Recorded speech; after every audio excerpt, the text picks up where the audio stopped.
It'd just be nice if our brain was like pointing us towards the things that were really going to make us happy, if we went after the stuff that we were really going to like. But the data suggests that that's just not the case. I sometimes joke with my students that our minds lie to us about happiness. And I think if we're systematically going after stuff to improve our happiness, that's not going to work. It'd be one thing if we just weren't working at it. If we're just like, oh, I'll just see what happens. Maybe I'll get happy. The problem is like we're putting a ton of energy and effort into becoming happier. We're just doing it wrong.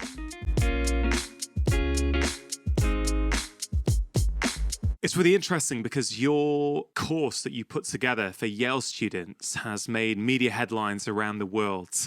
It is, I think, one of the most popular course in Yale's history. What is going on with that course? Why has it proved so popular? And why are we talking about it all around the world, do you think?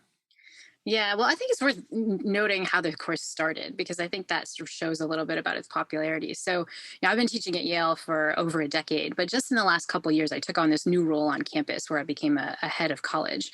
In the UK, this is a little bit more familiar because you're used to kind of Oxford, Cambridge. But for folks that don't know, head of college is kind of like where you're like a faculty who lives in Hogwarts with students. You're kind of a faculty member who's assigned to sort of Gryffindor or Slytherin, right?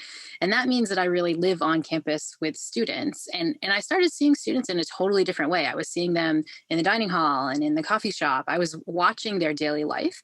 And honestly, I didn't really like what I was seeing. Like I was seeing the kind of real mental health problems that college students today go through, where my students were reporting just being, too depressed to function many days, just like so anxious they were having panic attacks, and also just kind of like fast forwarding through their life. I'd ask like, oh, how's it going? And they'd say, oh, well, we're almost at spring break, or I'm almost to the weekend. And it just felt like they weren't enjoying their daily lives. And so the class came out of an attempt to try to give the students some strategies so they could do better. I'm a practicing psychologist. I know there's lots of different evidence-based kind of approaches we can take to feel better, right? To kind of improve our well-being, to feel less depressed, to feel less stressed, and so on.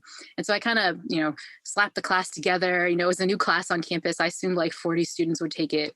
And so you can imagine my surprise when I walked into a classroom that had over 1,000 students. It wasn't even a classroom, actually. It was a concert hall, because that was the only spot where we could fit so many students. And I think that the fact that students on campus just like flock to this class really tells us something. It tells us that, the students were voting with their feet, right? Like they don't like this culture of feeling stressed and anxious, and they wanted to do something about it. But I think the class went viral, not just on campus, but kind of around the world, in part because we have some misconceptions when it comes to what it means to be happy. I think people were kind of shocked to hear that these Yale students, Ivy League students who are 19, who had their whole lives ahead of them, were experiencing so much depression and anxiety that they, dropped their pre-med courses and dropped their computer science courses and signed up for a class on happiness. I think everybody around the world kind of asked, well, if Yale students really need this, we also like really need this content. And so people just, I think, were really taken with this story of, so many Ivy League students who were so depressed and anxious that they needed a class on happiness, but also that, people around the world wanted those tips too, and that's kind of when the class, really kind of blew up. It's really a sign of the times, isn't it? Because what you're describing was in pre-pandemic times, right? So Yeah. if people were struggling around the world with stress and anxiety and, as far away from happiness as you could be, what I wonder is the state of the world today. We'll definitely get into that in the conversation, but I think it's a beautiful thought that you were delivering a happiness course in a concert hall, like the modern rock gig is the happiness gig, which I think is, it is quite something. Laurie, I think at the start of this conversation, I wonder if you'd mind defining what is happiness, or certainly the way you teach about it and you talk about it, because I think happiness means different things to different people. Yeah, totally. And I love the way you said how I define it and how I teach about it, because I think we could have as many definitions of happiness as there are people in the world, right? The way I teach about it is to really use the social scientist definition of happiness, which admittedly is a pretty narrow one. It's a kind of definition of happiness that works for scientists because we can measure it. But social scientists tend to think about happiness as sort of being happy in your life and being happy with your life. So being happy in your life is just how many positive emotions you have. You're feeling joy, you're feeling laughter, are you feeling socially supported? Are you not experiencing as many negative emotions like anger, frustration, sadness, anxiety, whatever? So if that ratio is pretty good of the positive emotions to like negative emotions, I can say you're pretty happy in your life. But there's also this component of being happy with your life, which is kind of a bigger question. It's sort of the answer to the question, all things considered, how are you feeling with your life right now? Are you satisfied with your life right now? Does your life have meaning and purpose and so on? And it's worth noting that those two parts of happiness, the in your life and with your life, can dissociate. This is salient to me right now on campus. I live on campus, but I also have a dean who lives on campus, and she and her wife just had a new baby, and they're really happy with their life. They have this new child and this new creature they're taking care of, that they've brought into this world. But then they're pretty unhappy in their life. There's a lot of dirty diapers and less sleep. So it's worth noting that these things don't always hang together, and scientists tend to be able to measure both of these pretty well. The way they measure them, which is, can feel unscientific, but actually is quite rigorous, is we simply just ask people. I ask people, list your positive and negative emotions, give me a sense of how often these are happening in your life. Or I kind of give you a survey little app on your phone that pings you and says, okay, go through these emotions. Which are you experiencing right now? And then same thing with measuring happiness kind of with your life. I can just ask you the question, scale of 1 to 10, all things considered, how satisfied are you with your life right now? And the goal of a lot of these social science approaches is just to try to maximize both of these, right? If I can give you some practices that make you experience more joy, less negative emotions, and kind of make you feel like you have more meaning in your life and your life is more satisfying, then I can kind of tick off the list that, those happiness interventions are working. You're kind of happier overall. Is there a potential flaw when we're asking people about happiness? And I love the happiness research, so I guess I'm just trying to sort of work it through in my head that a lot of us are living on a treadmill day to day. We never pause, we never stop, we never reflect on actually what we're doing, how we're doing it, why we're doing it. And so I imagine being asked a question by a researcher where you reflect on your life in some ways may give a slight bias. I don't know, positive or negative, because you're actually taking a bit of time to maybe stop and think. Is that something that you found, or something you all try and be aware of and sort of measure for? Yeah, I mean, I think this is something that worries happiness researchers a lot. In fact, so this was something that I really struggled with as I got into this field. My day job is studying animals and animal behavior, right? Where we're used to these really rigorous behavioral methods, right? And now I come to this field of positive psychology, and the measure of choice is like, oh, you just ask somebody, and it feels like, wait, like where's the science here? But the good news is, folks who use these kinds of surveys have worried about this exact problem, and they've done some good stuff to make sure that these measures are really valid, that they're tapping into these real constructs.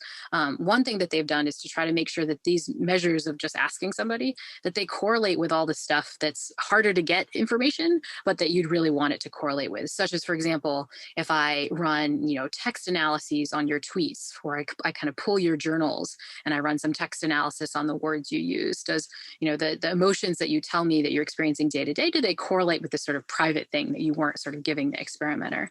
Another is in cases where we have good access to like hormonal measures, things like cortisol, which is a stress hormone. Do those kinds of things, the things you say on the self-reports, do those link up to those stress measures? And the answer seems to be yes. So, when folks have kind of looked rigorously at these kind of quick and dirty methods, they do tend to correlate with the stuff that's harder for researchers to get on a big scale. And so that makes me think that, yeah, we are kind of tapping into something that's real. But another way I've come around to these measures is just more philosophically, just like, what am I trying to maximize, say, in my students? When I taught the class, what did I want? And ultimately what I wanted was like, if I asked them, hey, are you happier right now? Their students are like, yeah. Are you feeling more positive emotions right now? They're like, yeah. Are you more satisfied with your life? They're like, yeah. In some ways, if they're telling me that, then I'm kind of achieving, what I wanted to achieve anyway. Yeah, I mean, I love that because ultimately it is a subjective experience, right? The same experience, I can feel happiness after experiencing it. You may not feel happy after it. So ultimately, what better way is there than actually asking us how we feel? Um, this your definition was really really lovely. This idea of happiness with your life, and was it in your life? Yeah, kind of like, just the day to day sorts of happiness. Often, you're just hedonic emotions, right? Are you feeling lots of laughter and, joy and things like that? And are you kind of not as much experiencing things like frustration and anger and so on? I think I always use the not as much because I don't think it would be a happy life if we just experience joy all the time. These are why my colleagues in California who are at Stanford, they don't appreciate the weather because it's like perfect weather all the time. They don't notice on a sunny day, right? And so you actually do want some variance to kind of feel good. And having some negative emotions allows you to notice the good ones. And so I think that part's important too. So it's good to know there are some negatives of living in California. So we can spread that out to the world, that it's not all it's cracked up to be. Um, there is that conflict, as you said, with your dean friend who lives on campus. And I was thinking that, happiness, I guess, must so, a set of experiences that we feel happy about may change during our lives. So, for example, in our 20s, let's say, we're out drinking and gambling, or whatever we might want to do that gives us a short burst of happiness because people feel good when they're doing it, right? So, in terms of that hedonistic measurement, it's like, yeah, I feel good, but there may not be happiness with their life. There may just be happiness in their life. And for me, that's quite an interesting conflict. I mean, how would you think about that? Yeah, I mean, my sense is that if possible, you want to maximize both. The advice from my dean would be, like, yeah, you're feeling great and happy, with your life right now, but it'd be good to feel happy in your life too. Like, maybe we should work on, getting a little bit of sleep or building back in those healthy habits or, making some social connections so you're not feeling so lonely, right? You kind of want to maximize both. And I think that's especially true for people who are really working on the kind of hedonic parts of happiness. The people who are really happy in their life, but then when they look at their life and ask if they're satisfied with it, they're just simply not. And this is something we see in the literature all over the place. Some of the people with the most modern conveniences, who can fly anywhere to any beautiful vacation location on a dime, who can afford the best food and the best wine, sometimes they feel like their life is really empty. If you ask them, are you satisfied with your life? They'll answer no, right? This is one of the reasons why wealth doesn't necessarily predict happiness in the way we think, especially at high wealth levels. We assume that like, multimillionaires, the 1%, they're going to be pretty happy. But in fact, they're actually pretty miserable, in part because sometimes, wealth and all the conveniences and all the good positive emotions that might come with, the stuff you can buy in your life, that doesn't necessarily translate to being happy with your life. Ultimately, you kind of need more meaning and purpose and bigger things to get there. I'd love to understand more about the relationship between money and happiness, but just sort of to comment on what you've just said about the super rich, it's really interesting. I wonder why that is, that people in that salary bracket are so unhappy. And I'm sure a contributory factor, well, I would imagine, is how we define success in society. The fact that we think it's about money and a better holiday and a better car and a bigger house. And a lot of the way we live, whether it's schools, universities, they keep driving you towards that. And then for those who actually do get there and get that money, often I guess there must be that realization that, oh, well, it's kind of that it. Because actually, if money is your aspiration, then I guess until you get to Jeff Bezos, there's always someone who's got more than you, right? So, what is that relationship between money and happiness? Yeah, well, I think you hit the nail on the head of why more money doesn't necessarily bring us more happiness. And it's because of Jeff Bezos, basically, or Elon Musk, or whoever happens to be, they're like neck and neck, right now for the richest person in the world. But what I mean by that is that it's so easy to compare your salary with somebody else's, right? And this is a feature of our mind that really impedes our happiness. Our mind doesn't think in terms of objectives pretty much at all, whether that's salary or our looks or any feature of our life. We tend to think relative to some reference point, some social comparison. And our minds have a knack of picking social comparisons that make us look less rich, less attractive, less productive, less whatever than we're kind of going for. If we're kind of looking at wealth, we look at, Elon Musk or maybe Jeff Bezos. If you're looking at who's the most attractive, well, I don't think of Jeff Bezos anymore. Now I'm thinking of like, I don't know, Denzel Washington, or like, we tend to pick comparison points that make us feel the worst. And that means that we could objectively be doing great, but feel bad about how we're doing. And we see this, on my podcast, The Happiness Lab. I actually interviewed this guy, Clay Cockrell, who's a wealth psychologist. He's a mental health professional who only deals with the 0.001%. And he has lots of clients, in part because they tend to be pretty miserable. As soon as you make $1 million, you're like, well, that's just $1 million. I got to get to, the 10 millions. And once you're in the 100 millions, he finds clients who are like, if only I could get to $1 billion, if I could just have that B in front of my name, like the billionaire instead of millionaire, that's where I'd get there. If only I could buy this $500,000 painting, I'm not there yet. And I think it comes from this idea that, we've been sold this line, again, as you mentioned, like, since college, that like money and success and all these accolades are going to make us happy. These rich folks get those, and they look at their life and they're like, well, how satisfied am I with my life? And they're like, I'm not.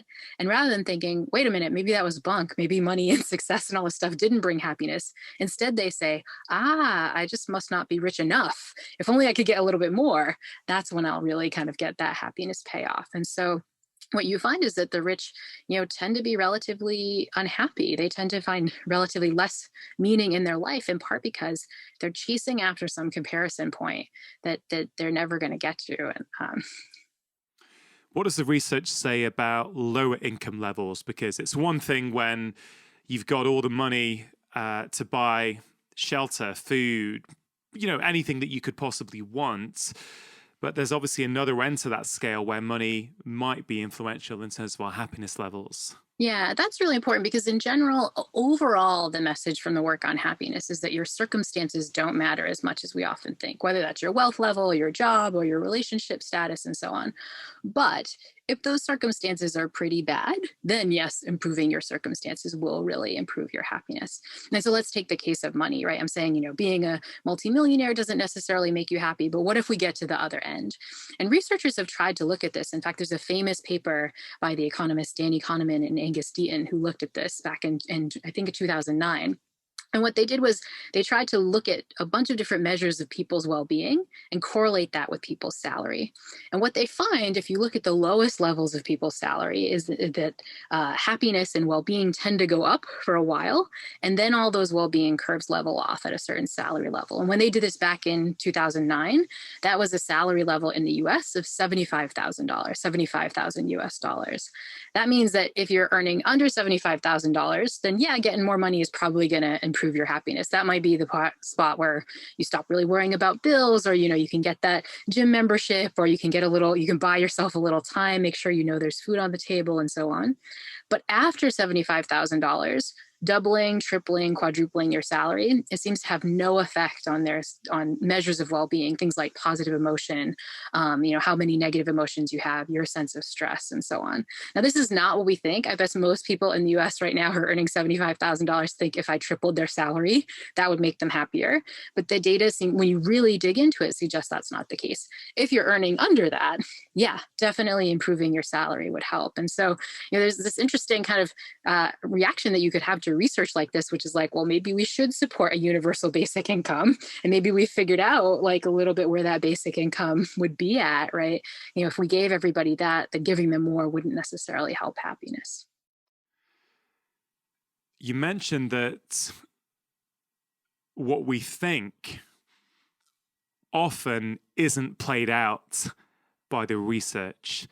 And I've heard you speak a couple of times before, Laurie, and this is a theme which I've heard you speak about before, that our intuitions over what makes us happy are often wrong. I wonder if you'd mind expanding on a few examples. Yeah, I mean, this is I think, one of the dumbest features of the human mind, right? Like, it'd just be nice if our brain was like pointing us towards the things that were really going to make us happy, if we went after the stuff that we were really going to like. But the data suggests that that's just not the case. There are all these domains where we think, if I could only get X, then I would be happy. But then we get that X and it just doesn't work. And so, we just talked about money as an example. Material possessions are another one. Many of us think, oh, if I could just get that beach house or that new car, or even just, at a local level, I'm just going to buy these new shoes, they'll make me happy. The data suggests that, yeah, it makes you happy for like, a split second, but then it's not really a happiness that seems to last. It doesn't kind of give you lasting happiness. It doesn't even give you happiness that lasts for as long as we think.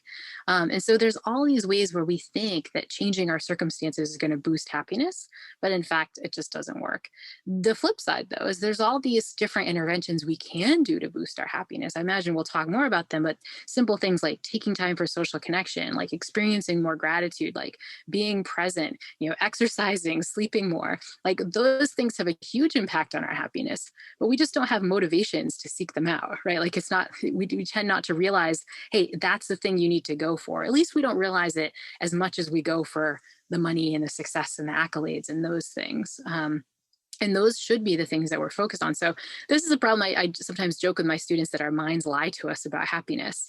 And I think it's almost like the way our minds lie in these other contexts. Like if you're looking at, one of these visual illusions that go around on the internet, right? You see it one way and it's really strong intuition you have, but actually the way that what will really matter for your happiness might look like the opposite, might look like just something that doesn't fit with your intuitions.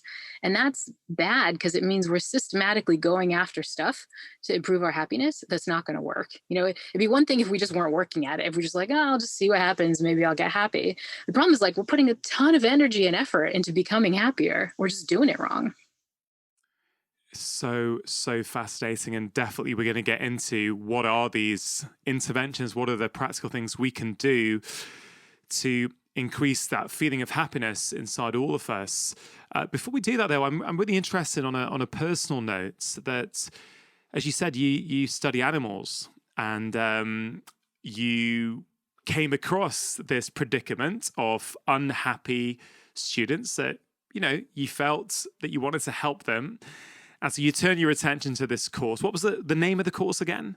On campus, we called it Psychology and the Good Life, mostly because I kind of wanted it to like pop from the course catalog, like, oh, the good life, like our Yeah. students to And notice what's it. it Yeah. called? Because it's gone out on Coursera now, hasn't it? That anyone around the world can access it. Yeah. The one on Coursera is known as the Science of Wellbeing. I'm not totally sure why we switched the names, but I think we wanted to just get well-being in the title so people would kind of know more what it was about. Yeah. And there's some incredible number of people who've done that course now, I think, from last thing I read.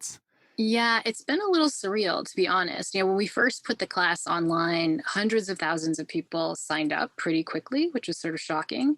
But then when the pandemic rolled around, like right around March of 2020, we had this enormous increase in the number of people who signed up. So just the first couple months of the pandemic, over 3 million people signed up to take the class, which was incredible. But again, I think it kind of made me, as a scientist, sort of feel really kind of excited about my fellow man, right? I mean, I think it was like people wanted to figure out how to really get through these tough times, and they didn't want platitudes. They wanted some evidence-based approaches, approaches that come from science. And I think, maybe that was sort of part and parcel of the pandemic. As we are dealing with COVID-19, I think people wanted real solutions, right? Like, what's really an evidence-based way I can protect Yeah. myself against this virus? Like, I wash my hands, wear masks, and so on. I think people wanted to do the same thing, not just to protect their physical health during this time, but to protect their mental health. And I think people didn't have obvious strategies to do so. And I think they saw the class as providing those. And that's why so many people flocked to it, once times got tough. On a personal level, as someone who is sought after around the world now to speak about happiness, I'm interested in your own happiness levels and the sort of things that you learnt as you were teaching that maybe you weren't applying, but that through teaching, through accumulating the evidence, you've started to bring into your life. Yeah, well, so many things. I mean, I admit that, I was very worried about my students when I thought about designing the class. I was seeing their depression and their anxiety and stuff. But one of the things was I was also seeing myself a little bit in them. I was watching, like how's the week going? Like, oh, I can't wait to get to Friday. Like, I could experience that was a bad sentiment, that there was something deeply sad about that. But I also resonated with it. Like, yeah, me too. If I can only get to Friday, or even just things like feeling anxious and depressed, right? I wasn't necessarily clinically depressed or clinically anxious, but I saw all that stuff in myself too. All the bad strategies I watched my students doing, every error I saw my students making when it came to their happiness, I could see seeds of that in myself too. And so one of the reasons I was excited to teach the class was to figure out those strategies for myself too. I also realized that if I was going to be this happiness professor, I had to practice what I preached, right? It's like if you're a medical doctor, you can't go off and be unhealthy and eat cheeseburgers all the time and stuff. Like, you got to kind of toe the line so that people know that expertise is real, that you're kind of not selling snake oil. And so what it meant was that now I really needed to kind of follow the things I was telling my students. And again, the research shows if you engage in these practices, you get happier. Like I use the kind of standard empirical survey measures of happiness. On every single one, my happiness has gone up, at least 1 to 2 points on a 10-point scale. And it's not like magic. It's just because I'm doing the stuff now that really does improve happiness. Well, let's go through what really matters when it comes to happiness. Are there some universal practices that really you can say, without knowing an individual's circumstances, you can say with a high degree of certainty that if you do this, you are likely to improve your well-being score and your happiness? Yeah, I mean, we know this now. We know lots of these practices for exactly that, with the idea that these are things that won't just help a few people, but that really pretty much universally are going to help if you engage with them the right way. And it's worth noting kind of where we get this evidence from. I mean, the evidence starts because positive psychologists go out and they really study happy people. You find them, like they're out there, in the UK and London and New Haven, like, you can find these folks. And then researchers try to ask, like, what are these folks doing differently? Like, how do they behave differently? Do they spend their time differently? And then you get some hints about behaviors that might be working for improving happiness. And then the next step is that you do an intervention. You bring in the not so happy folks. You make them do the behavior that the happy people are doing, and then you measure whether happiness goes up. And in lots of cases, we have examples of, kinds of behaviors that we know really, really works. And so one of the biggest behaviors that works super well for improving well-being is social connection. One of the most famous papers in positive psychology by the psychologists Marty Seligman and Ed Diener say that social connection and feeling socially connected is a necessary condition for very high happiness. You just simply don't find highly happy people who don't also feel socially connected. But we also know from the intervention work that improving your social connection, making new social connections, even talking to strangers, like on a train in sort of pre-COVID days, like talking to strangers on your commute, can actually boost up your well-being in ways we really, really don't expect. And these types of effects hold across personality variables, so you get the same sorts of boosts of happiness for social connection for introverts and for extroverts. It seems to work in ways we don't expect. And I think this is one of the reasons we're all struggling so much during COVID, is that, insidiously, one of the problems of COVID is that we have to sort of socially distance. And that means that some of us aren't engaging in social connection in the way we used to. Even in subtle ways, many of us are working from home, so we don't get the kind of office cooler, chat that we get with our coworkers. But we also don't see people like in simple ways. Many of us are, doing a curbside pickup where we go to a restaurant, just grab something, off the side of the curb, or get our groceries dropped off at our door. Like the simple kinds of interactions we have with, the grocery store teller or the person who works at the coffee shop, like we're reducing those kind of simple connections too. And even those weak ties, the research show, matter for happiness. So I think one of the reasons we're all kind of feeling it right now is that we need to build in a lot of that social connection that we've lost, and we need to do it more intentionally because it's not happening as naturally as it used to. Yeah, one of the striking things that I've heard from patients and people who I interact with on social media is how many people regarded themselves as introverts, and they thought, I like being by myself. But a few weeks into these physical distancing measures, they realize, I do like being by myself, but I sometimes like to sit in a coffee shop with my laptop and my headphones in, and I kind of know there's other humans around, or I might just pick up a coffee. And a lot of introverts or people who would regard themselves as introverts think, I'm really, really missing that, the background buzz of other humans, which I think really speaks to what you were just saying there, that all these little, these small interactions that we possibly took for granted, either getting the train to work, saying hi to the ticket office attendant, showing your ticket to the conductor on the train, and all those little things, as we get stuck in our homes, on our screens, there's a huge part of how we've evolved as humans for thousands, tens of thousands, hundreds of thousands of years that has frankly just been removed from us. And the impact, I think, is pretty worrying. Yeah, I mean, I think, if you look at the statistics of things like depression, anxiety, loneliness during COVID, many of these are skyrocketing. And I think, one of the culprits is just that we're losing out on these simple, weak tie social interactions, the chat with the barista at the coffee shop. Those things we forget really kind of build up our happiness. I think this is another big misconception we have about happiness is we think of happiness as sort of a destination. You get there and you're sort of happily ever after, but that's not the right metaphor for happiness. Happiness is more like a leaky tire, right? It's going to kind of go flat a little bit, but then, you chat with the barista at the coffee shop and that, kind of makes you feel a little good. And then you go about your day and, chat with someone else or have another joyous moment. We kind of can use these moments of joy to sort of boost up our happiness over time. And a lot of those moments were social moments and we're missing them now. What does the research say about talking to strangers and talking to people we don't know? Because I think there's some quite nice research there, isn't there, showing us just how impactful those interactions are.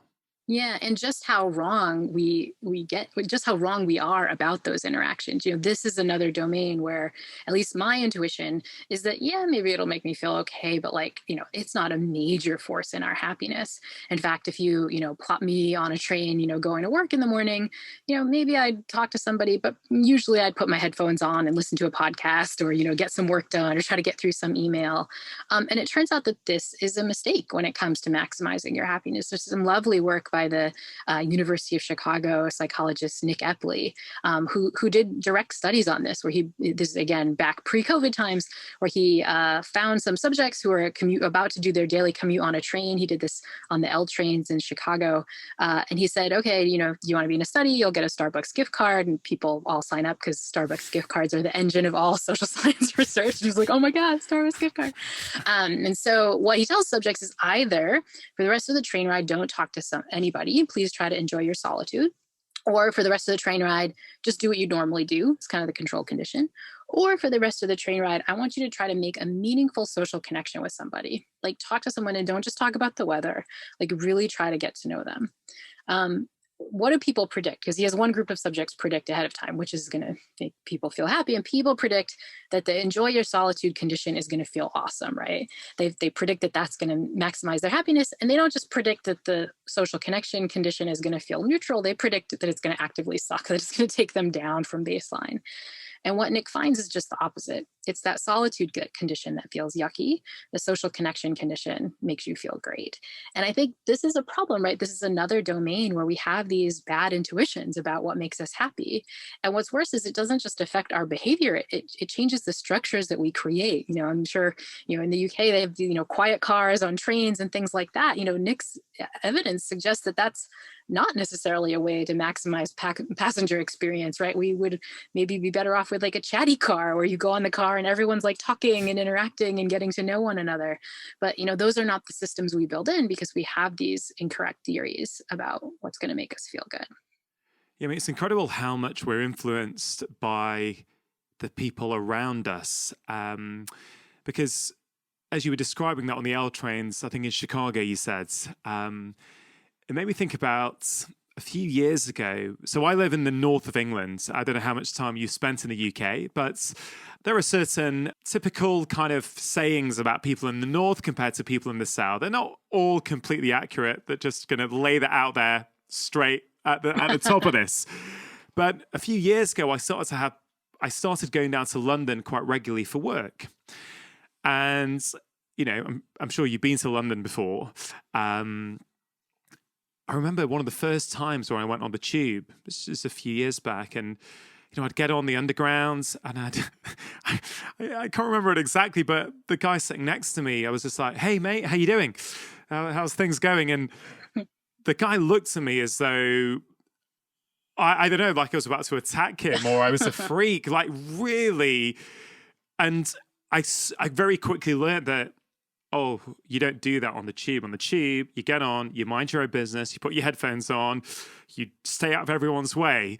And within a few visits of going down to London, my behavior started to change to the point where I would just go on, put my headphones on.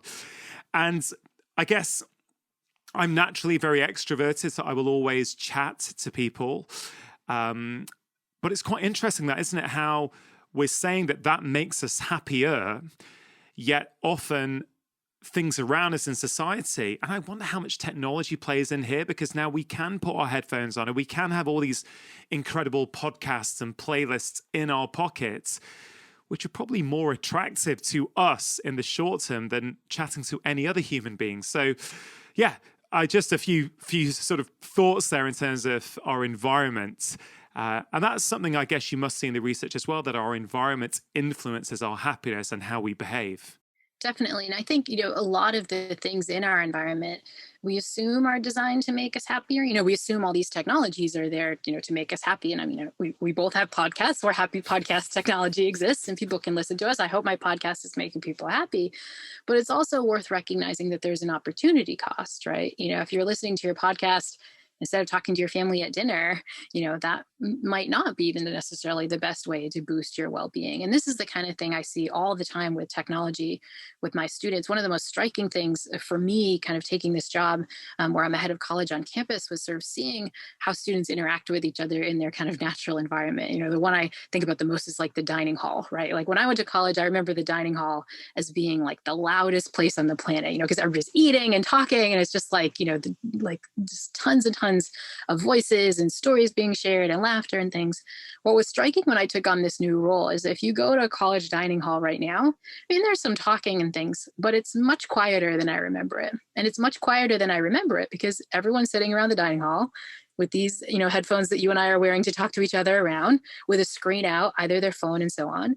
And the students think they're being social. They're probably scrolling through their Instagram feed or using one of these weird new social media apps to kind of talk to one another, but they're not physically talking to one another in the way that primates are used to. And I think it's in part because, the technology is easier. I remember what it was like to be a new college student and to walk to the dining hall for the first time with your tray and you have to talk to somebody. There's an awkward startup cost with that. And I think technology just gives us an easy way to kind of do something else, right? Not going to avoid that anxiety, but it means because we don't ever get over the startup costs, we never develop these kind of weak ties with people where we just chat and get that little enjoyment. It means my college students are less likely to make these close friendships. It's one of the reasons that nationally in the US right now, 60% of college students report being very lonely most of the time, and I think it's in part because, the easiest thing to do is to flop on your headphones and not talk to someone. But that means you're missing out on all these good moments where you can experience joy through social connection. Technology worries me, if I'm honest. Me too. Me too a lot. I think particularly as my kids now are 10 and 8, and I feel that my ability to influence, particularly my son, is probably starts to become less and less. And again, I'm not trying to control him or anything. I'm just conscious of what is normal now in society. I'm also aware of how these apps, how technology is designed. And I think there's an illusion of choice that we think. I talk to a lot of teachers say, oh, we believe in giving kids choice. But I don't think it is choice. I don't think it's this real, I think it's the illusion of choice. I don't think many adults can resist. I certainly don't think kids can resist. And I really feel that we are sleepwalking into major problems. And it's really hard because you end up sounding a bit like a Luddite and not sort of moving on with the world. But I don't think it's like all technology is bad. I just feel that we don't intentionally use technology. We're using it to do everything rather than thinking, well, what's good about technology? Like this conversation, brilliant. I can see you. It's not the same as being in the room, but it's a pretty close, comparison. But I just feel I worry. I mean, what do you think about technology? And is there any research to support what I guess we're both trying to say? Yeah, no, definitely. I mean, it's something I worry about a lot, both in my own life and kind of watching my own behavior and reaction to technology and all the notifications and cues and the little dopamine reward hits that we get from technology. Also from watching my students, right, who I know are lonelier than they've ever been in college history, right? And I think a lot of that has to do with, ironically, has to do with technology, right? Like these devices that they're using to connect are actually leading them to not form connections in real life. And so I think this is something that we really need to understand better, right? And it's hard to do great science on this because all of us have technology, right? It's hard to get a control condition with somebody who's never like had a smartphone or social media because they might not be neurotypical, like, in the way you would want a control group to be. But I think it's important to recognize that part of the problem of technology isn't the thing we normally think, right? When we have these worries about technology, we instantly point to social media, like social media is the bad guy. But actually, it's just the technology and its excitement in and of itself that might be a problem. On my podcast, The Happiness Lab, I interview my colleague Liz Dunn, who's a professor at UBC and studies the impact that technology has on happiness. And she kind of has this wonderful metaphor. She says, imagine if instead of to a restaurant at dinner, instead of bringing my cell phone, I brought this big wheelbarrow. And in the wheelbarrow, I had a printout of every email I've ever had since 1997. Like photo albums on top of photo albums of me and my vacations, my husband, and like stuff I've eaten.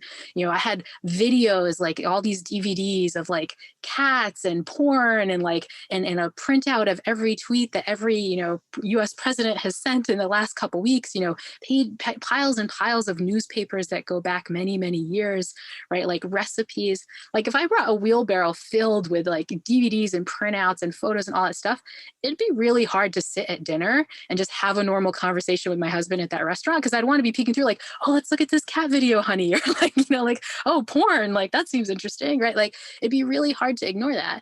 And the idea is that like your brain knows that on the other side of your phone is all that stuff. Like your brain's not stupid. It recognizes where there's rewarding stuff. And it means that every kind of normal conversation we want to have in real life is in some sense competing with those other stimuli. We have that wheelbarrow and it's in our pocket all the time. It's in our kids' pockets all the time as they go to school, as they try to have dinner with us and so on. And I think we haven't, even when we're not using our phones, we don't necessarily recognize the hit that they're taking on our attention and on our motivation. And that's the kind of thing that Liz Dunn studies. She looks not necessarily at how much you're not paying attention when you're using your phone, but also the mere act of having your phone around. What does that do to your attention and your social connection? She has this lovely study where she has people sitting in a waiting room, and they can either have their phones out with them or not, right? Their phones are away in another room. And what she finds is that people smile 30% less when they just have their phones present. And I think, this makes sense, right? Like if you got your phone there, you're just going to be tempted to look at it. It's kind of drawing your attention. You're just naturally less inclined to look at the people around you. And if you multiply that 30% effect by, say walking around on the tube in London, or just like walking around any major city and everyone has these phones, what is that doing to our social connection? I think we simply don't understand the magnitude that we're kind of getting our attention stolen by these devices. Yeah, it's insidious. And I think it's an experiment that I don't think any one of us has consciously signed up for. I feel sometimes when I talk about these things that you're going up in the face of the direction that society is going, and I think that makes it really challenging. I know you talk about when the phone's not there. Some of my happiest moments recently are when I've lost my phone, or it's been in my car. I left it at my mum's house and I thought, screw it, I'll get it tomorrow. And just there's this lightness around because you're noticing, you're like trees, like the sun, or just like people, I smile like people. No, it's really profound. I think, one of the ways to deal with it, because it's not going away, right? Yeah. This stuff is going to stick around. We just need better strategies to engage with our technology in more intentional ways. And one of my favorite pieces of advice comes from the journalist Catherine Price. She has this lovely book called How to Break Up with Your Phone, where she doesn't really advise you to break up with your phone, but just to develop a more mindful relationship with it. And she has this acronym that she uses called WWW. Whenever you pick up your phone, think WWW, which stands for what for, why now, and what else. Right? What did I pick this up for? Was I going to do something with it? I was going to check my email, or I was going to look at the weather, or was I just like bored or anxious, or like something like what was happening, right? And then why now, right? Like what was the emotion that caused you to do it? Was it just like rote and you're just kind of anxiously picking it up, or was it really like to do something at that moment, or is there something else you could be doing at that moment? And that gets to the sort of what else, which is like, what's the opportunity cost? Even if you're bored and you're going to pick up your phone to like play a game or check your email, like what else could you be doing during that time that might make you happier? And the what else is often a social what else. When I'm picking up my phone, it's often like I could go into the room to talk to my husband and check in how he's doing, right? I could look up at the sky, I could take a mindful breath, right? What are you missing out on by using your phone? And that has kind of caused me, using that sort of WWW strategy myself, it's made me realize a lot like why I pick up my phone, which is often out of like boredom and anxiety, but also sometimes when it's like useful. There's times I need to check my email or look at the weather or something. It's when it's kind of not mindful or not intentional, it's just kind of yanking my attention. And when there's a real opportunity cost on other sorts of social interactions.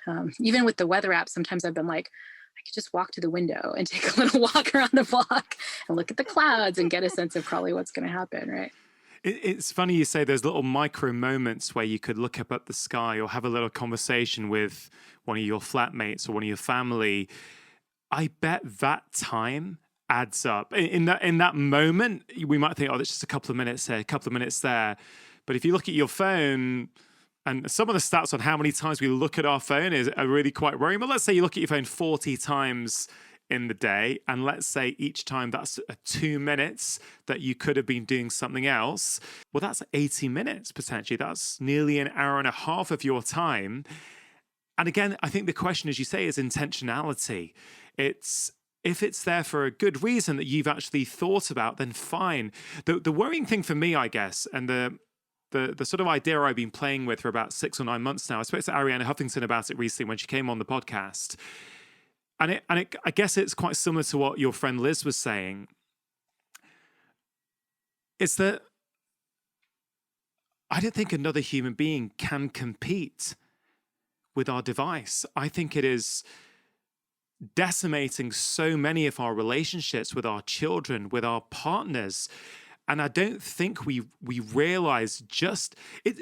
I know what it's like. If I've got my phone and my wife's got a phone in the evening, we could easily be satisfied ourselves in our own little customized world. And these algorithms know exactly what I want to see, how many times my eye has stared at it, how long I've stayed on for it, and it will keep feeding me things. I'm like, oh yeah, this looks interesting. This looks interesting. So, one step is to try and make some rules around it. I think another nice approach, which I'm playing around with, is which apps do I really want on my phone? So when you take off the social media apps and actually just only use them on my laptop, my usage goes dramatically down. And, do you have any more strategies around that you think or you've seen can help people with respect to their happiness?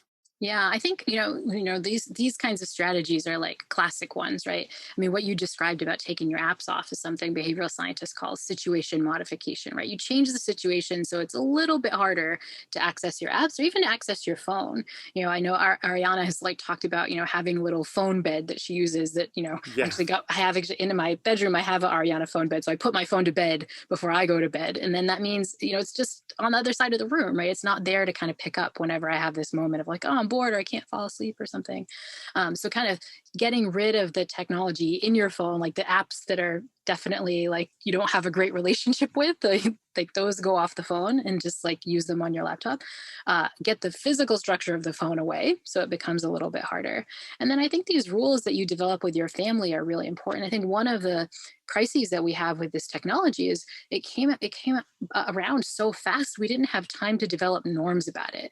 We have norms about like when you talk and when you don't talk and like who you can interact with, and we have these kinds of social norms that help us navigate, things that would be tempting to do, but that would be, kind of a little bit gauche, right? Like if dinner comes, you wait for everybody to get theirs before you start. You might be tempted to eat it right then, but we kind of have this norm. I think we need the same thing with our phones. We just haven't had time as a society to develop those. Our norms around tempting things like food have come about over thousands of years of cultural evolution.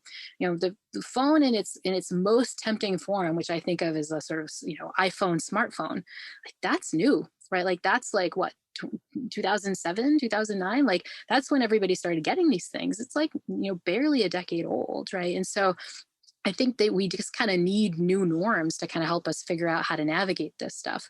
And so I think you can, it's hard to do that for society, but you can definitely do that in your own families. You can do that in your own flats. You can do that with your friend group.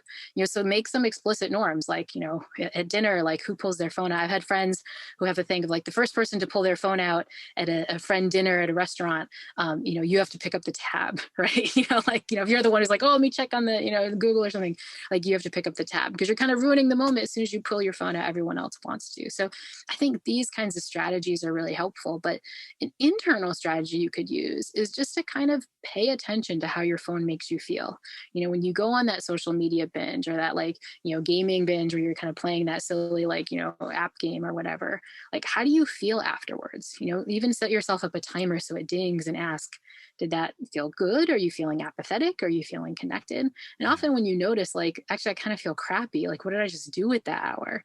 That noticing can really help you sort of update your own preferences. And this actually gets to another, we talked about how your mind lies to you. And this is like one of the dumb features of the mind.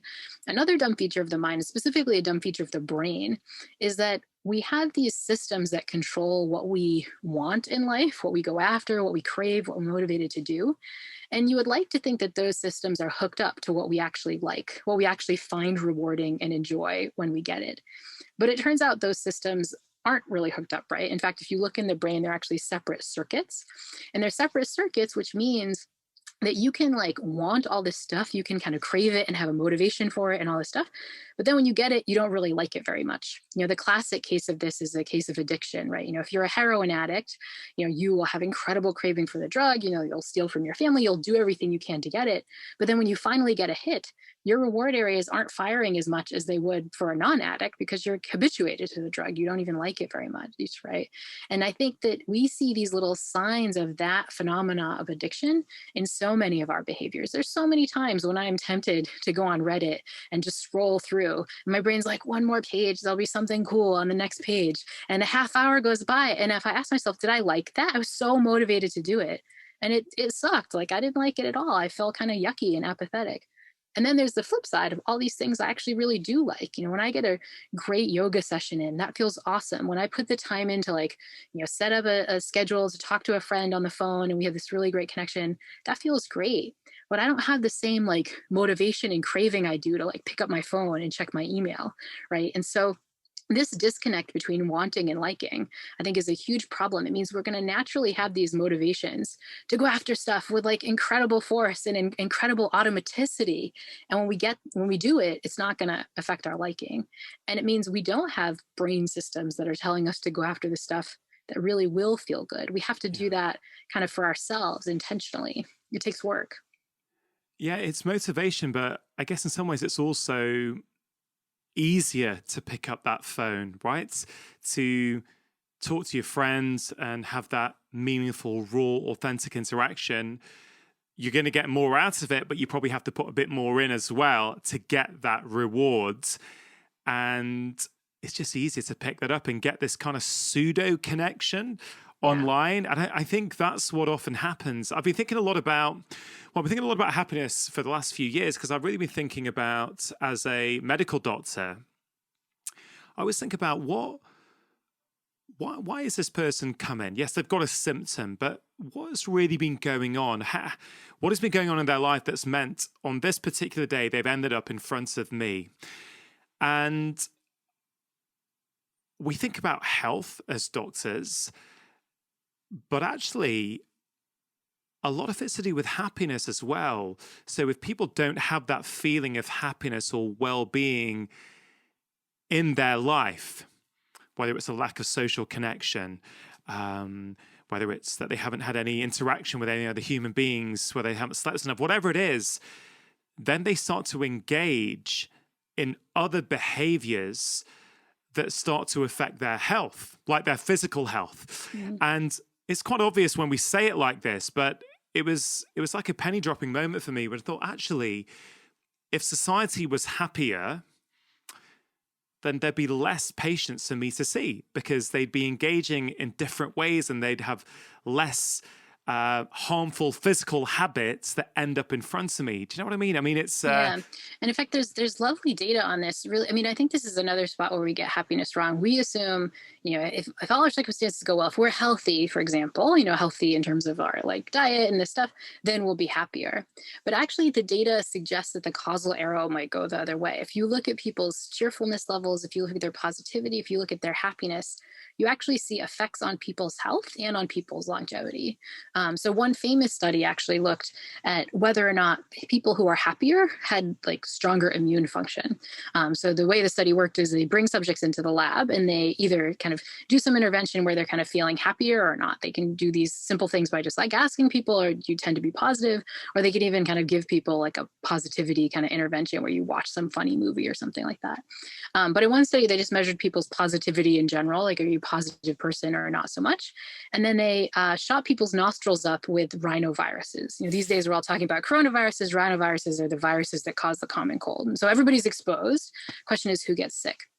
And what they find is that 3 times the number of people get sick in the kind of not so positive mood category is in the positive mood category, which is kind of striking, right? That like just your general mood state is probably affecting your happiness. It's probably not mood directly. It's probably through all the behaviors you suggest, which is like if you're in a bad mood, you don't get out and get social, maybe you don't exercise, like you probably eat some like comfort food or whatever, like, exactly. but it's really affecting it. There's also evidence suggesting that your happiness levels really affect longevity. This is another very famous study that tried to figure out if researchers could find a population that was sort of like had the same sort of health risks, basically, that kind of lived a sort of very similar lifestyle. And they converged on studying nuns, in part because nuns, they're not off like bungee jumping or doing, really, risky things like driving motorcycles and stuff. They tend to eat the same sorts of things and so on. And so these researchers went back and looked at nuns' diaries when they're in their 20s. I guess in some nunneries, when nuns kind of begin their profession for the church, they're asked to kind of journal a lot and sort of talk about their experiences and why they wanted to do it. And so researchers went back to these and just coded how many positive words were there, right? Do some machine analysis on how many positive words you see.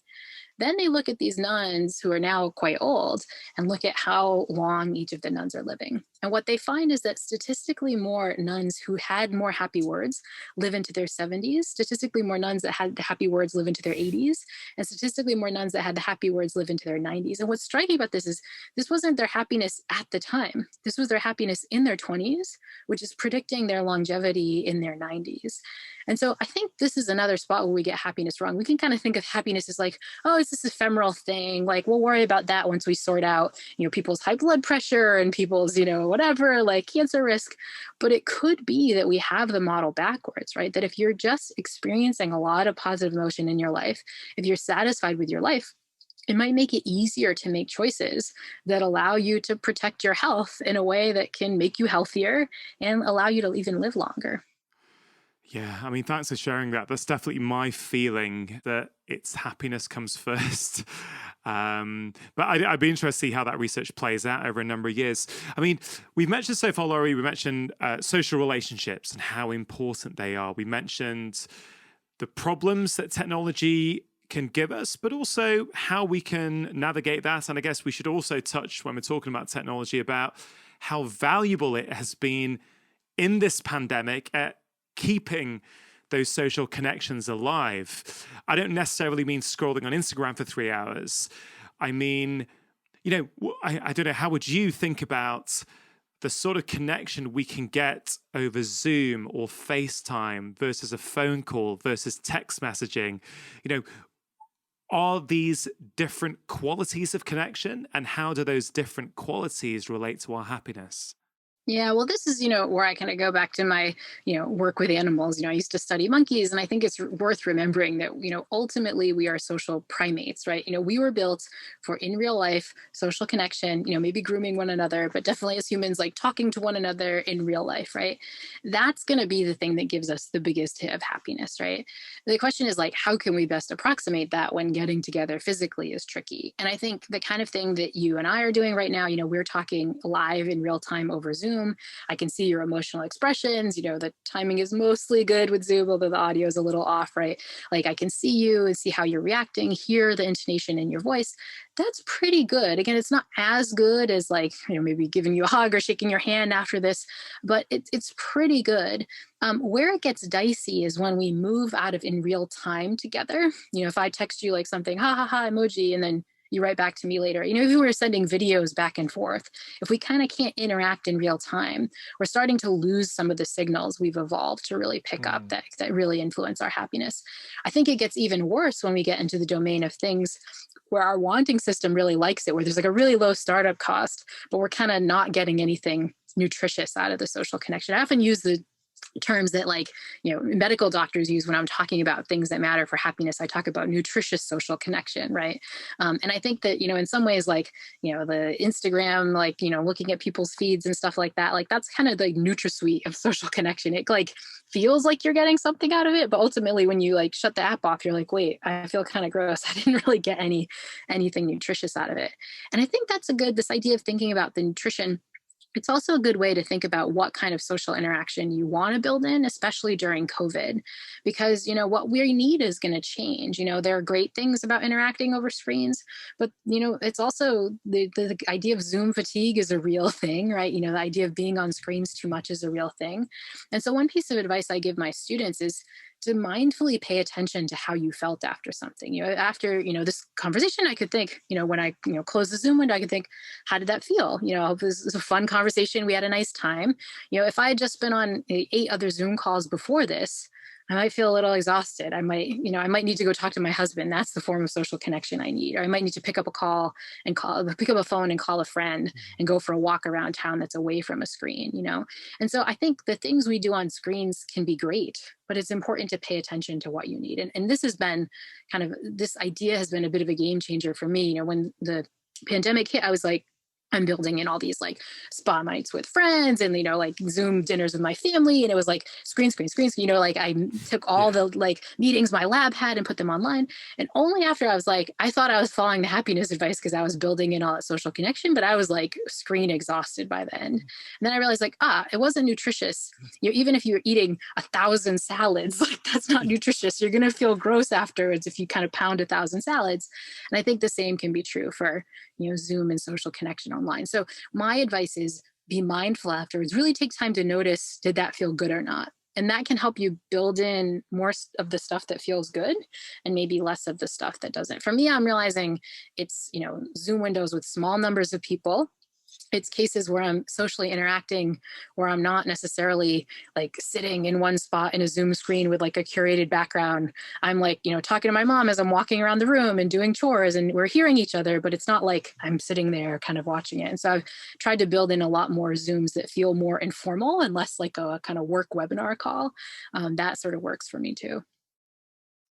Yeah, I think, as you say, these screen connections can be pretty good.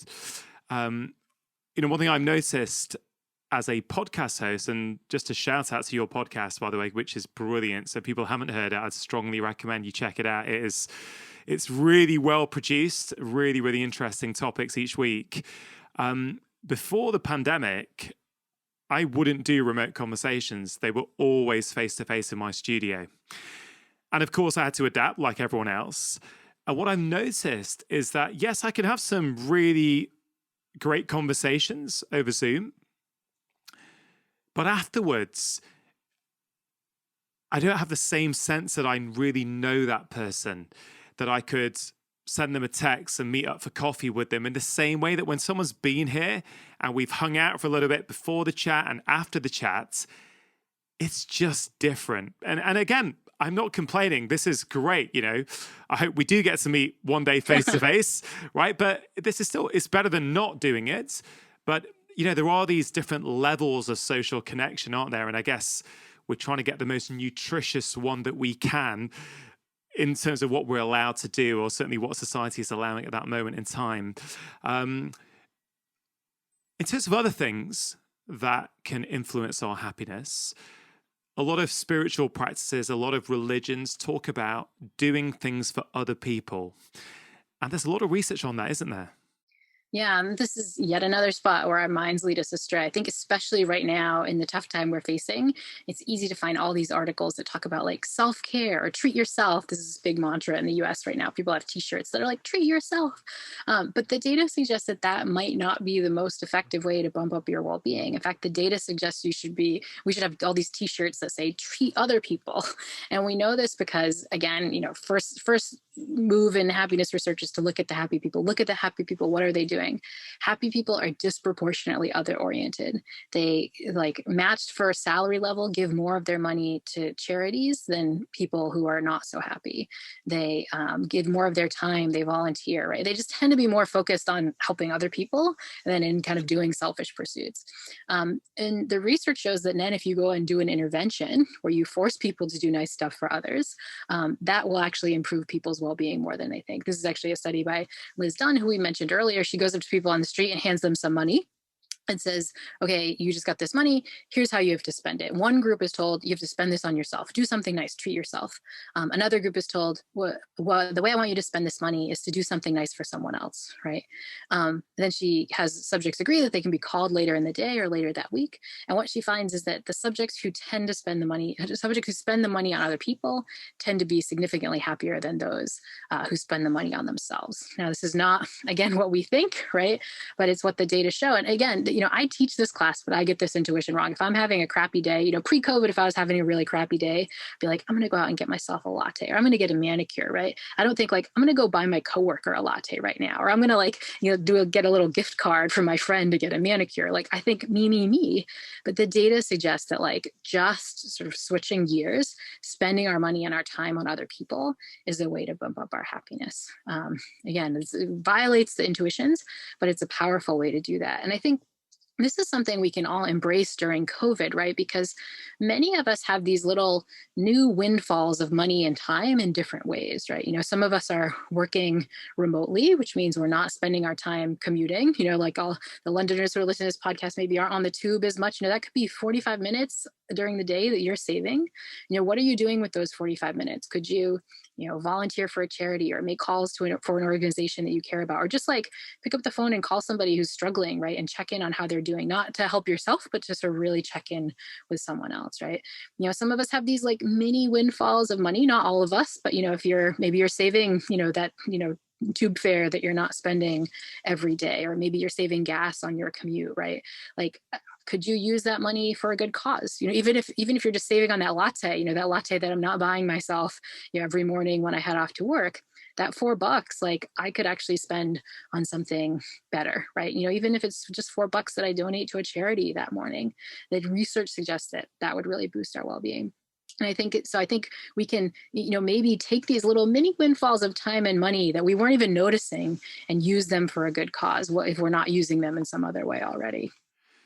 It's a theme in what you're talking about is noticing things. So notice the time that you're no longer spending on your commute. Notice the money that you used to spend on a haircut every 4 weeks or on a coffee every day from Starbucks.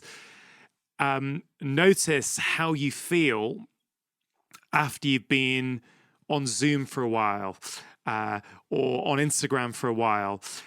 And I guess the art of noticing really is what mindfulness is all about. And so I wonder, what does the research say about mindfulness and happiness? And then what does mindfulness really mean? Because again, that's a term that can mean so many different things to different people.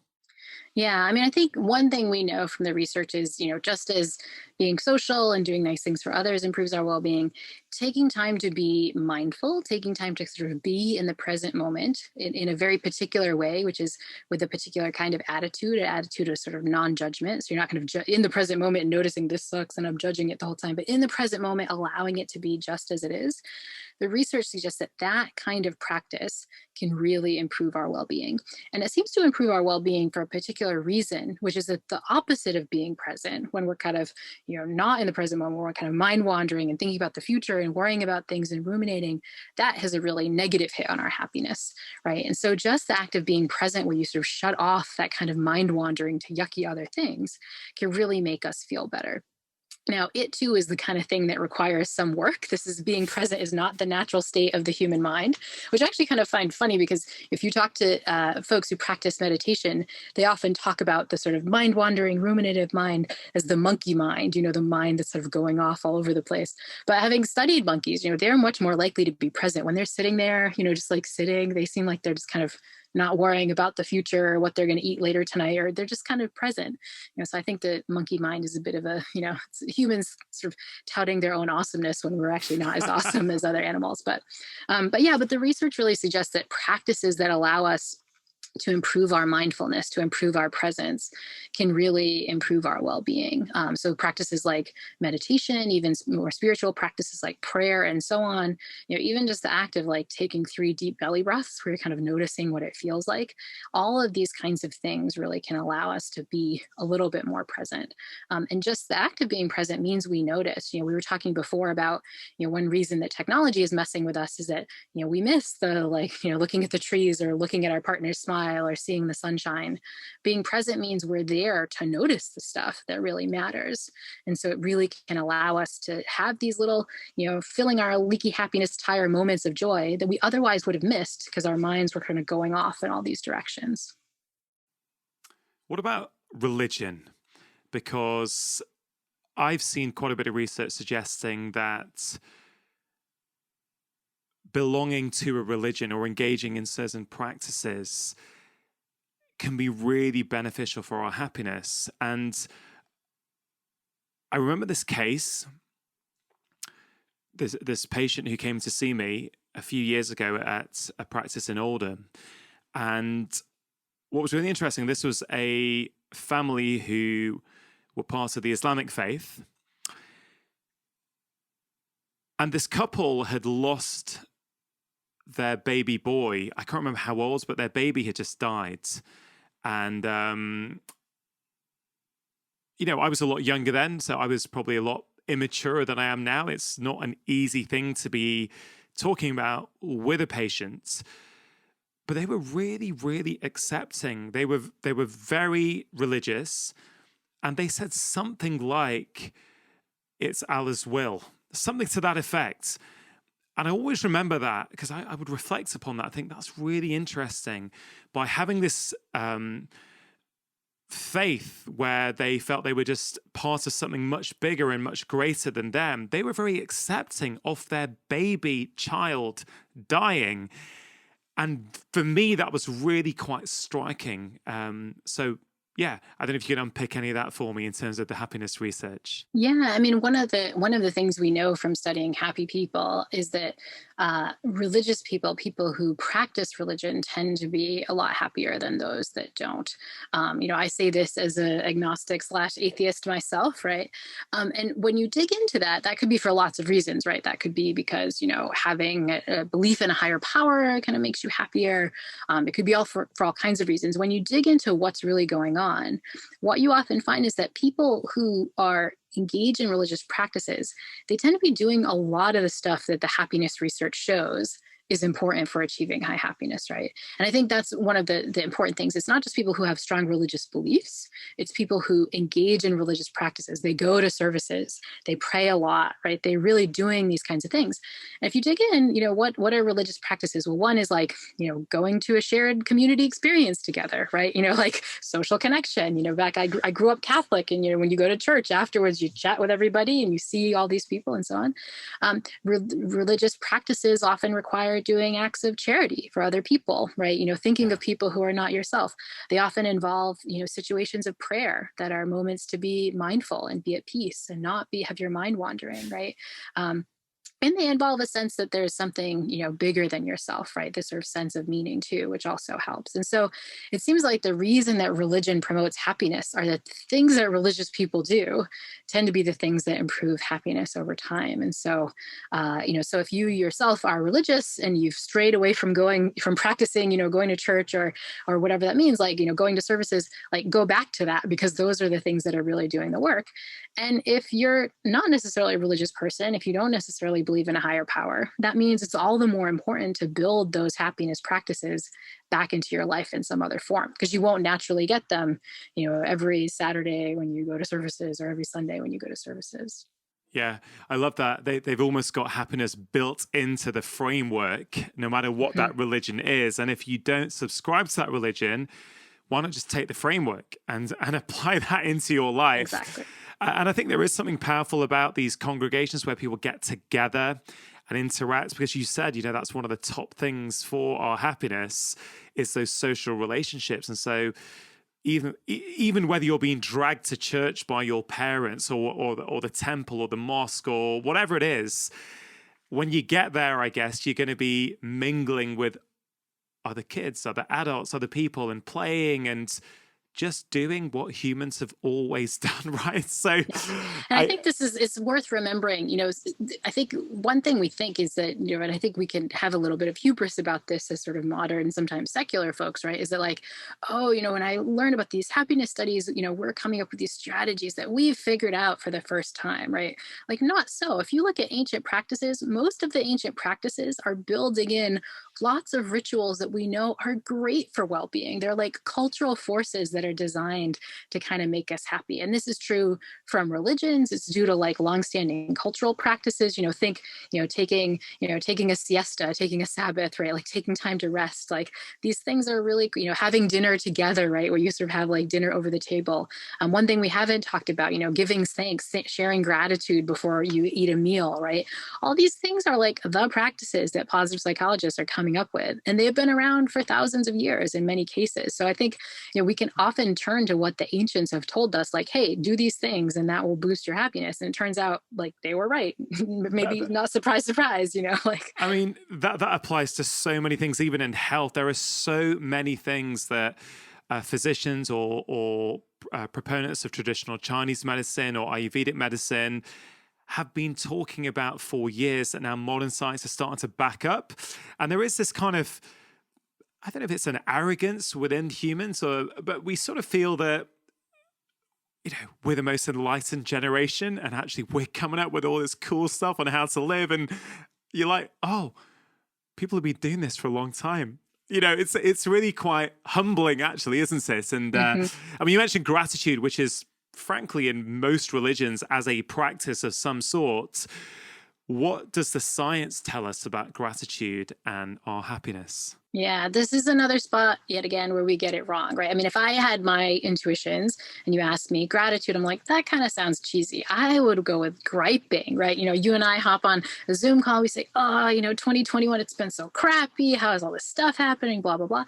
My intuition is that is what would make me feel better, right? Kind of complaining about things, having common ground over the bad stuff, getting it off my chest, right?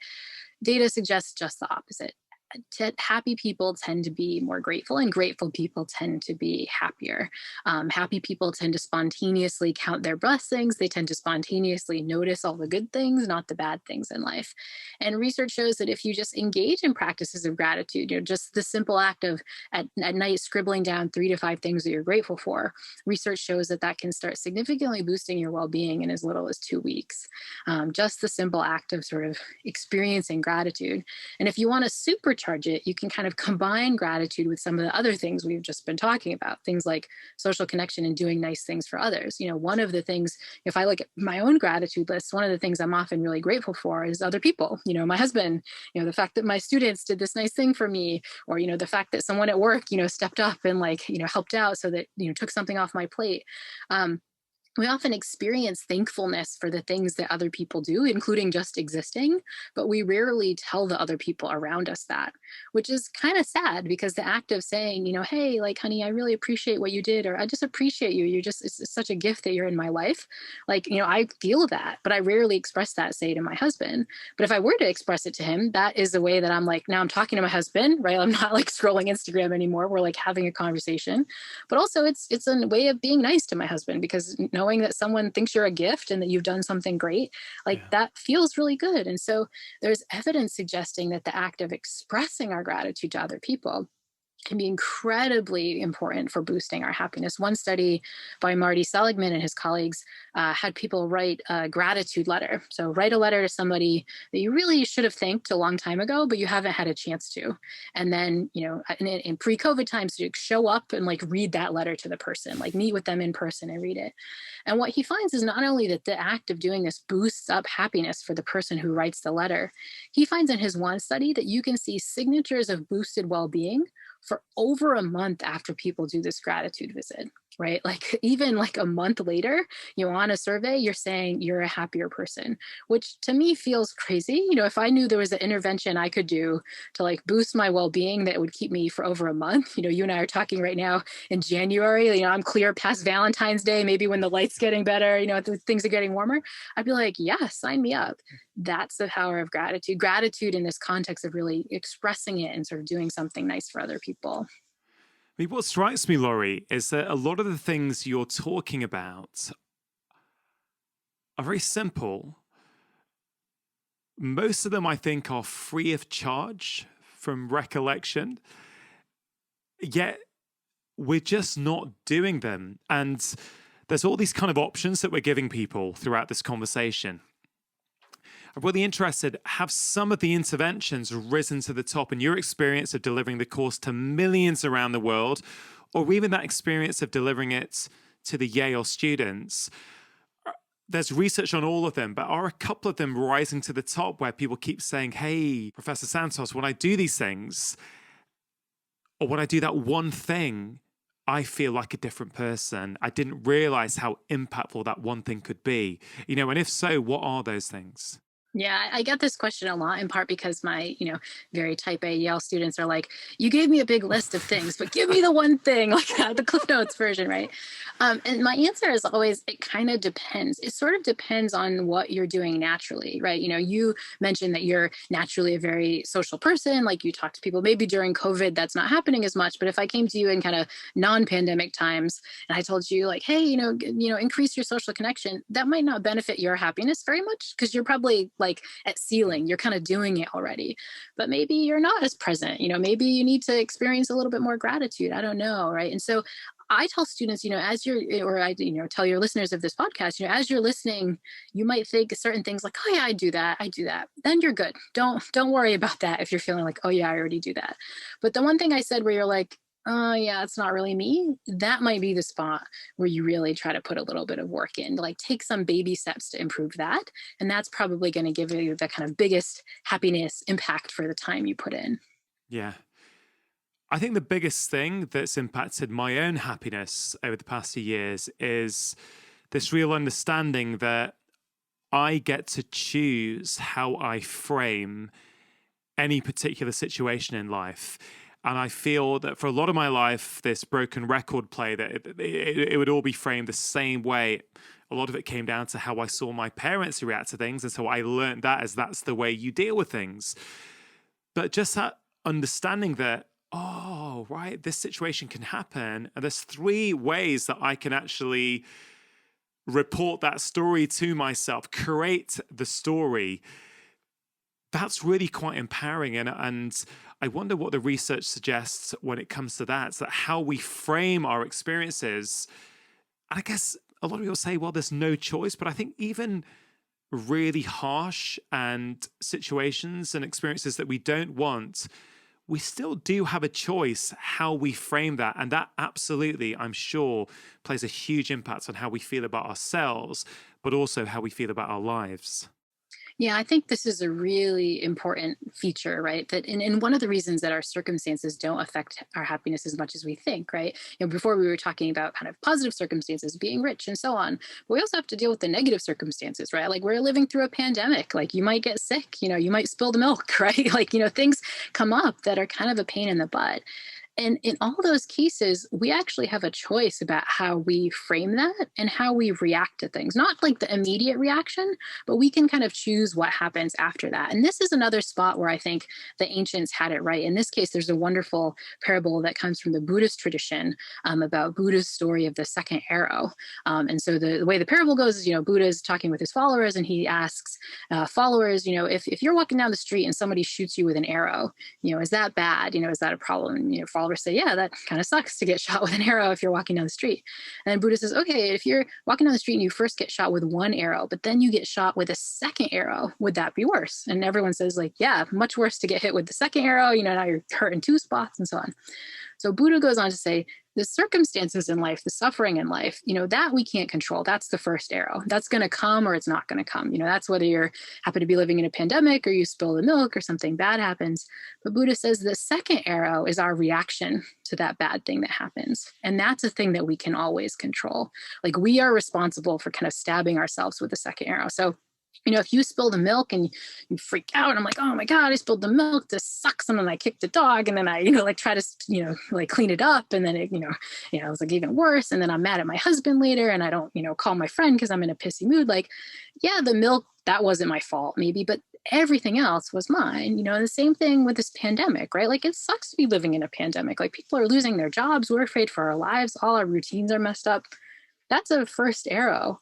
But we have a reaction to that pandemic. We can choose to frame it in a certain way, right? We can engage in practices that make ourselves feel better. We can try to find joy and gratitude even in the midst of this bad time. All those other things are up to us. When we don't engage it, we're kind of stabbing ourselves with the second arrow. And so this parable and kind of thinking that I can reframe things myself and that I have some control over my reactions to things, this has also been a real game changer for me. And this is the problem when you're the happiness person who talks about this stuff, because I'm prone to stab myself with the second arrow a lot. And my wonderful producer who works on my podcast, my good friend Ryan, will be prone to like when I'm complaining about something or like, like my assistant did something dumb and I was like so mad. And, half hour later, I'm still complaining about it. He'll sometimes text me the emoji of two little arrow emojis together just to remind me like, yeah, maybe this is on you. And so the frame. That's a good use of tech. That's a good use of technology. Yeah.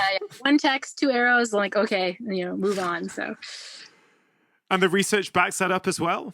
Yeah. And what we know is that, first of all, I think one thing the research backs up is that we can control our reactions to things, right? Like you sometimes think like, oh, if something happens, I'm just going to get pissed off or I'm just going to be sad. And I have no control over that.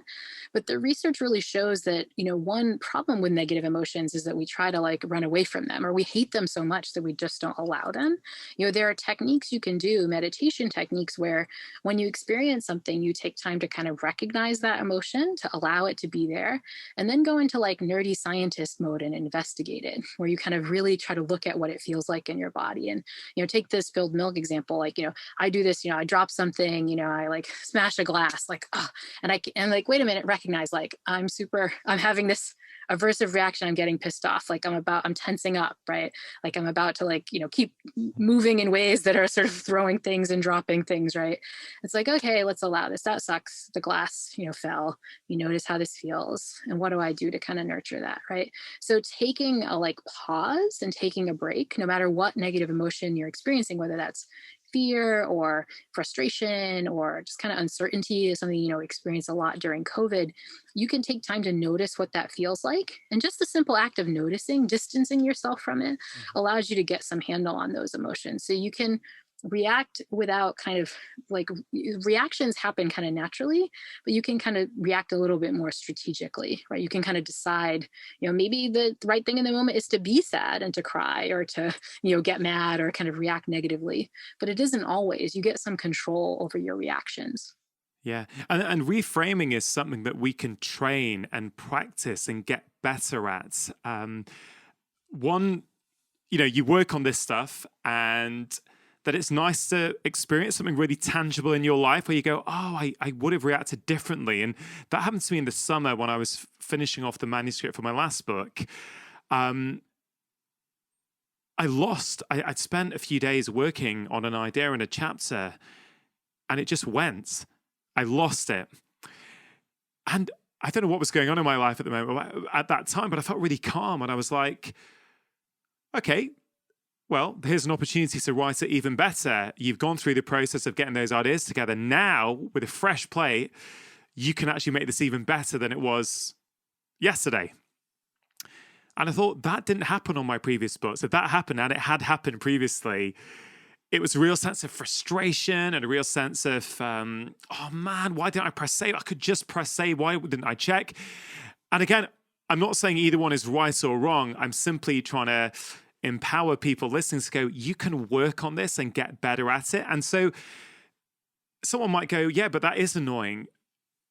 I get it, but I really like this idea that you can choose the story that makes you happier, right? Why choose the one that makes you sad and frustrated and full of resentment? Why not choose the one that makes you happy? And you take that to a real extreme. A few weeks ago, I released, I think, the most powerful conversation I've had on the podcast to date. I spoke to someone called Dr. Edith Eger. She was in Auschwitz. She was a survivor. She's 93 years old. And she said so many powerful things in that conversation. But one of the things she said was that I've been in Auschwitz, but I can tell you that the greatest prison you'll ever be in is the prison you create inside your own mind. And she was telling the story how when she was in the concentration camp, she started to view the prison guards as the prisoners. She was saying, they're not free. I'm the one who's free in my mind. And, you know, I think when someone who's been to those kind of extremes and can tell you that you can reframe any experience you want, I think it's really quite powerful, isn't it? Yeah, and I think one thing we forget is that it sometimes is those awful experiences that allows us to do that sort of reframing, because in some sense we don't have any other choice. And in fact, this is a new thing that's kind of coming up in the field of positive psychology research, the sort of concept of what's called post-traumatic growth. We all know about post-traumatic stress, this idea that you go through an awful situation and you wound up, like kind of stressed afterwards and anxious and so on. But there are a number of individuals who go through awful traumatic events and wound up stronger and happier afterwards. And this is the phenomena of post-traumatic growth. Sometimes we go through something awful and it makes us more resilient. It gives us like a time when it's like, we better reframe this, or like, we're not going to get through it. And the idea is that traumatic times can sometimes give us strategies for reframing. Often they can give us resilience, because, when you get out of a terrible event, everything else is going to feel, like, I bet, like your podcast guest, the Auschwitz survivor, like, when she spills the milk, it's not that bad because she has something else bad to compare it to, right? And often these kinds of traumatic events can sometimes show you what really matters in life, what you really want out of it. It's only when you kind of ponder that loss of your life or your freedom or things like that, that you really realize that you need to use it well. And so there's a lot of evidence coming out that sometimes traumatic events in and of themselves can actually give us the sort of grace to do better. And this is yet another reason why our circumstances don't work. We assume circumstances have to go well, circumstances have to go perfectly for us to feel happier. But what the research shows is that sometimes it's the most negative circumstances that can actually make us the happiest. On my podcast, I interview individuals who've gone through awful circumstances. One individual, J.R. Martinez, who actually was he was a U.S. soldier who was burned in Iraq, burned over like 3/4 of his body, and he was a really good-looking guy. Now he wanted to be a soldier. Now he couldn't do any of that, and the whole incident allowed him to recognize what really mattered. What did he really want to do? Now he has his life back again. He turned into an actor. He went on to be on Dancing with the Stars. And he credits that awful event with being a positive thing in his life. And this is what the research seems to show. Researcher Dan Gilbert, who studies really closely people's forecasts about good and bad events, will note that even people who've experienced something that's truly awful, say people who've lost a child, which is probably, one of the most awful things, if you're a parent, you could imagine happening. People won't say they wanted that event to happen, but they'll often note that, a decent number of good things came from that event too. Like that there's aspects of that awful event that they're still grateful for. And that's something I think we can all take heart in. The most awful thing we could imagine happens to us. And we're likely to say that more good things than bad came from that event. That is striking. And it means that we all have this kind of resilience that we often forget that can kind of come out in bad times. And really, that's my hope for COVID now, right? I hope that we're all going to get out of this crisis and have a little boost in happiness, right? Appreciate more the kinds of things that we were taking for granted. I know I have, when I finally can go back to my favorite coffee shop and get that latte, or go to a grocery store without a mask, or, like hug my mom without, or see my friends without this sort of secret thing in the background, be like, oh gosh, we're going to get sick. What's going to happen, right? Like that's going to feel amazing. So many things, so many of those things I just took I didn't realize that I should have incredible joy walking into the coffee shop and getting that latte before, but now when I Yeah. experience again, I think I really will have that joy. I'll appreciate it in a way that I didn't appreciate it before, but it's because I lost it. Yeah. I mean, truly cause for optimism that something good can come out of what we're all living through, and hopefully we will have lived through at some point Yes. in the near future. Just to sort of finish off, Laurie, philosophically, when I think about happiness, I think about these phrases that are there in the vernacular: the pursuit of happiness, the things you can do to create happiness. And then I came across this quote by Krishnamurti, which I've got here, which says, happiness is strange. It comes when you are not seeking it, when you are not making an effort to be happy. Then unexpectedly, mysteriously, happiness is there. And that really speaks to this wider point that is what I sort of feel, that happiness is already there inside us. You see this in a child when they're just playing with their Lego. They're just happy, calm, content with life. And my feeling is that a lot of these practices, they're not necessarily creating happiness. I feel society has moved us away from our innate happiness, and all these practices are doing are helping to turn that ship around and just return us back to the happiness that already naturally exists within us.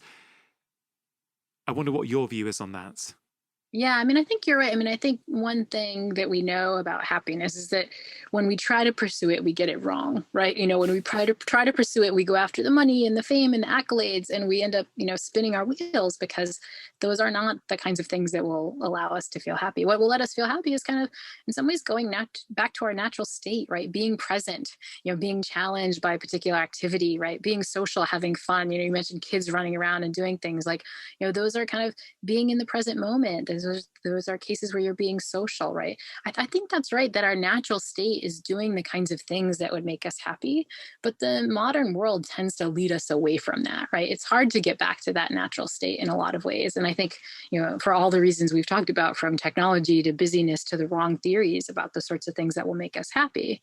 And that's why I think right now there is a way to pursue happiness. What we need to pursue is getting back to that natural state. It's not going to take the form we're used to, where we're like buying ourselves something or trying to get that next, accolade on our CV. But it's about kind of putting into effect intentional practices that let us go back to the more natural state. So, if we were in a different environment, if we were plopped on a desert island and there were no smartphones and no things to do for work and no emails, we might naturally get back to that state of, playing around and being present and enjoying ourselves. But in the modern world, I think we have to kind of fight against the tendencies that are natural. And those that are natural are not kind of evolutionarily natural. There's the kind of cultural tides that might be taking us in the wrong direction. So I do think right now it works like a pursuit, because you do have to put a little bit of work in. But what that work is doing is kind of getting us back to the natural state that we should have been in anyway. In the spirit of this conversation, Laurie, I want to acknowledge you. I want to say what a gift you are to the world, what you've done for your Yale students, what you're doing with this course. Sharing these principles of happiness all around the world, I think is incredible. So I want to say thank you to you for what you're doing, frankly, for humanity, because I think it really is that important what you're doing. And just to finish off, this podcast is called Feel Better, Live More. When we feel better in ourselves, we get more out of life.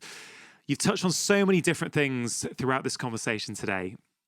I always love to lead my listeners or the people watching on YouTube.